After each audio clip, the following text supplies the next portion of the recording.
Hello friends! Before we start the video, don't forget to subscribe to the channel and leave a comment. It really helps the growth. It's easy for you and means a lot to me. Thank you and enjoy the video.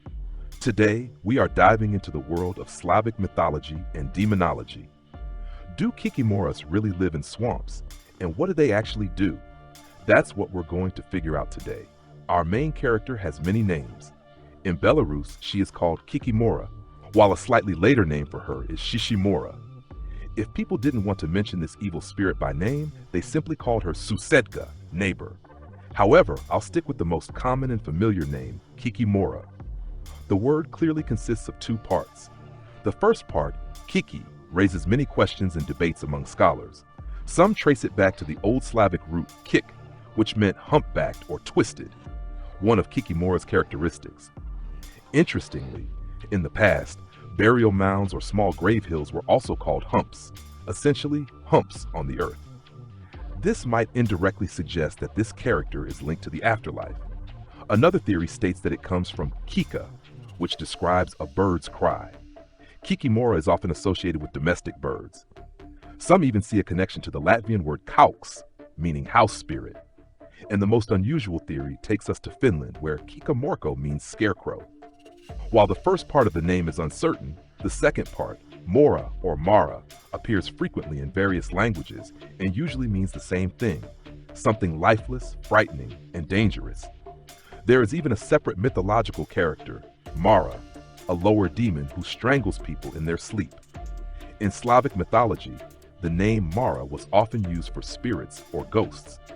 Clearly, this part of the name comes from the Slavic word mor, and if we dig deeper, from the Indo-European root mer, both meaning to die.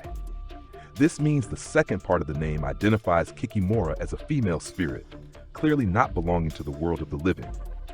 According to folklore, Kikimoras were once children cursed by their parents, daughters killed by their mothers, or those who died before baptism. Sometimes, women who took their own lives were believed to become Kikimoras. In 18th century sources, Kikimora was described as a child kidnapped or swapped by dark forces. By the 19th century, it was believed that Kikimoras were born from relationships between girls and a fiery serpent. However, most people didn't dwell on the details. Kikimora was simply considered a malevolent spirit that settled in houses built on bad land. That is, places where someone had taken their own life or where an unburied corpse lay. Perhaps the most widespread belief was that Kikimora inhabited the house of a careless housewife who neglected cleanliness. The concept of cleanliness was closely tied to the supernatural. If a house was unclean, it became a home for unclean spirits. However, Kikimora could also appear in a house due to malicious intent. Builders, such as stove makers or carpenters, might plant a Kikimora in a house as revenge for a perceived slight. They would place a small doll made of wood chips and rags, essentially a Kikimora figure, under the roof or between logs in the front corner of the house. This type of scent, Kikimora would behave like a poltergeist, tormenting the household until the owners either made amends with the builders or found and removed the hidden doll. So, what did Kikimora look like? She was usually depicted as a small, hunchbacked, ugly, and disheveled old woman dressed in tattered rags. Sometimes she was also shown wearing a traditional Slavic headdress called a kika, which was sometimes referred to as a wedding crown. Firstly, because it could only be worn by married women, and secondly, because it had something resembling horns. These were even called kika with horns. Clearly, this headdress has roots in paganism and fertility cults. But what interests us here is its name, Kika, which could also relate to the first part of Kikimora's name. Here's what Ekaterina Levkievskaya writes about Kikimora. She is so small and thin that she never goes outside, fearing that the wind might carry her away. That's why many old women dressed up as Kikimoras during the Yuletide celebrations. The old women would dress in shaboki, tattered clothing, and holding a long pointed stick, they would sit on the pallet, a wooden platform above the stove, dangling their legs over the beam, spinning yarn in that position. They placed the spinning wheel between their legs. Girls would laugh at the disguised Kikimora, grabbing her by the legs, and she would hit them with her stick. Here's what Sergei Vasilyevich Maximov writes in his book, unclean, unknown, and cross power. She dressed like an old woman, wearing a sarafan, but she had no kika on her head. Instead, her hair was loose. She came out of the storage room, sat on the doorstep near the door, and started looking around.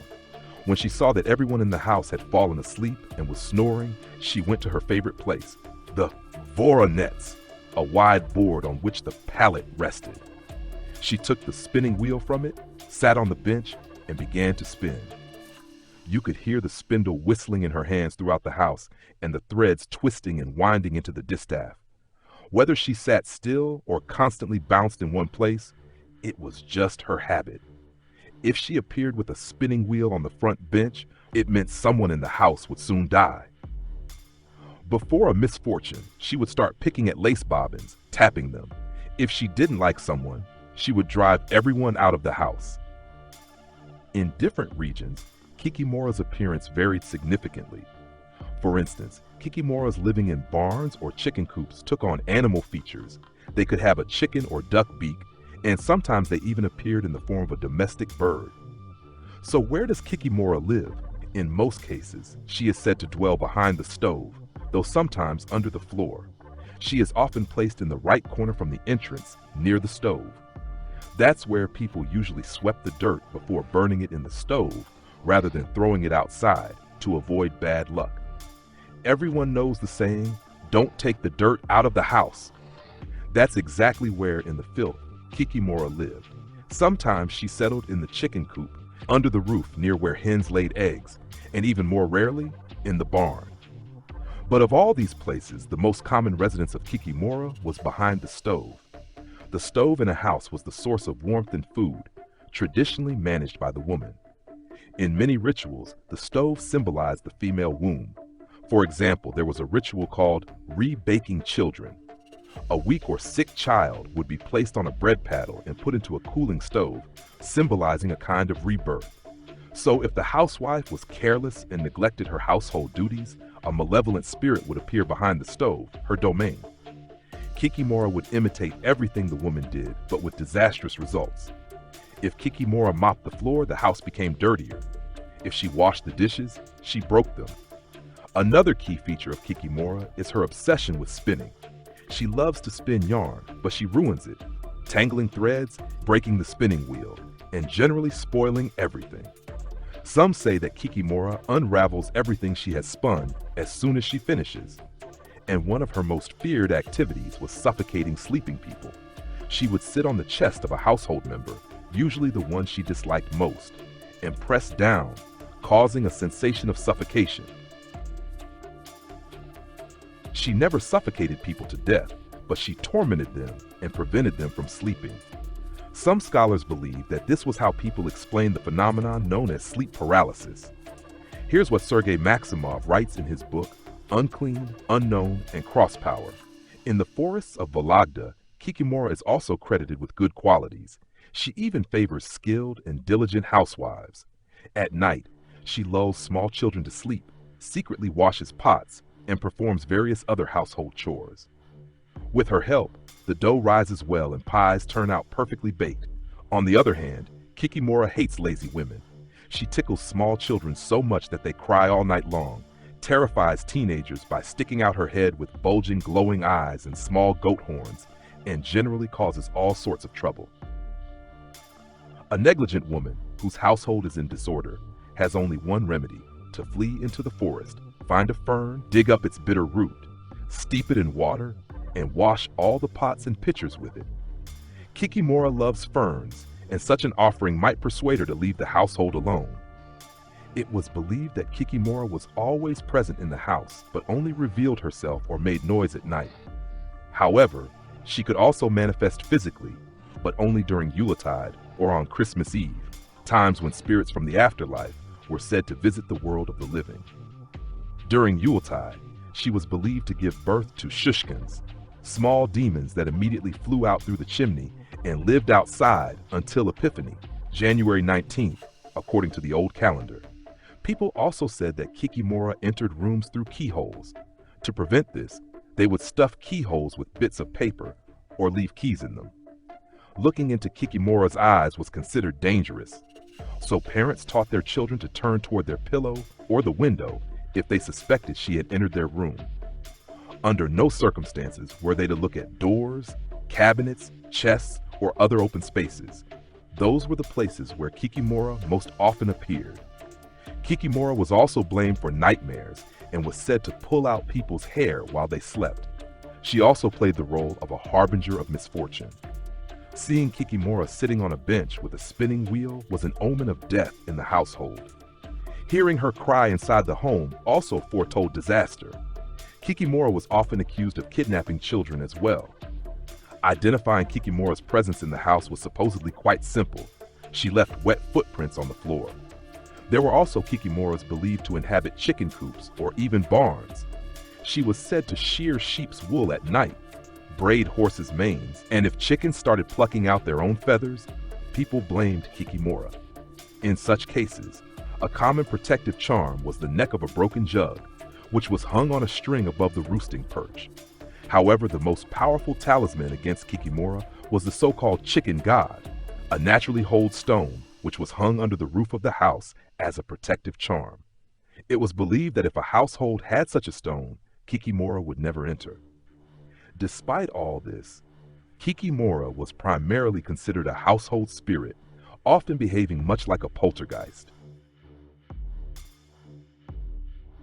Now let's talk about various rituals and how to banish her. We've already figured out what to do with the Kikimora that sorcerers and builders plant in a home. You need to find the hidden doll and burn it, or reconcile with the builders and ask them to take back the object they placed. Once that happens, Kikimora will leave. For Kikimoras that live in barns or chicken coops, the method is also relatively clear. You need to hang a chicken god, a naturally holed stone, the neck of a broken jug, or various scraps of torn fabric under the ceiling of the coop to protect the livestock from her. Dealing with household Kikimoras is more complicated. It was believed that the best protection against her was crude swearing. In fact, swearing was often considered an effective safeguard against any unclean spirit. Of course, the most popular methods of protection were prayer and the cross. But there were also some rather interesting approaches. For example, people believed that if you caught a Kikimora and cut a cross-shaped patch of hair from her crown, she would turn into a human, but would retain some kind of permanent defect, such as a limp, a stutter, or weak intellect. Kikimora was also believed to fear juniper, and if she started rattling dishes and breaking pots, the best solution was to wash them with water infused with fern. To protect a newborn, people would hang a tuft of wool and a splinter of wood, or a tuft of wool and scissors above the cradle at night. This would keep Kikimora occupied and prevent her from disturbing the baby. Naturally, Kikimora could also be banished with a special incantation. March 4th was considered the best day to do this, as people believed that on this day, Kikimoras were at their weakest and could be expelled. The expulsion was performed using specific spells, such as, "Household Kikimora, leave this sorrowful home at once, or you will be beaten with red-hot rods, burned with searing fire, and drowned in black tar." It was also believed that Kikimoras feared bears and cats, and there's a fascinating folktale about this. In Nikolsky Uyezd, they tell of a house where a Kikimora took up residence. She walked around at night stomping loudly, then she started rattling dishes and smashing bowls. The homeowners had to move out, and the house was abandoned. Sometime later, a group of Roma people moved in with a bear. Not realizing what she was dealing with, the Kikimora attacked the bear, but the bear fought back and severely mauled her. The Kikimora fled from the house. When the original owners heard that the disturbances had stopped, they returned.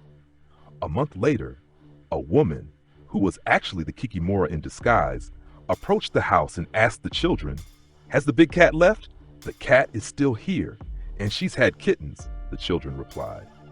Hearing this, the Kikimora turned and left for good.